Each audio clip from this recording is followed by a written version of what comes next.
Ayan, ito na nga po yun, may ang tanong. Biblical ba ang Christmas? The answer is yes. Bakit yes? Kasi po, ang origin niya is sa Old Testament. Kung magbabasa po tayo sa Bible ng panahon ni Moises, yung lahat ng panganay ng mga Egyptian ay namatay. Pero yung mga panganay ng mga Israelites ay buhay. Kasi ano nangyari niya noon? Kasi nagkaroon ng punishment yung mga pinarusahan ng Diyos yung mga Egyptians, namatay yung lahat nilang panganay. Pero yung mga Israelites, walang namatay kahit na isa. At ginawa ng mga Israelites noon, may tupa, yung dugo ng tupa nasa pintuan nila.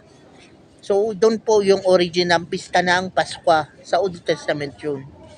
Pero ngayon na nasa New Testament na, alam natin na yung Pasko ay naginang Pasko.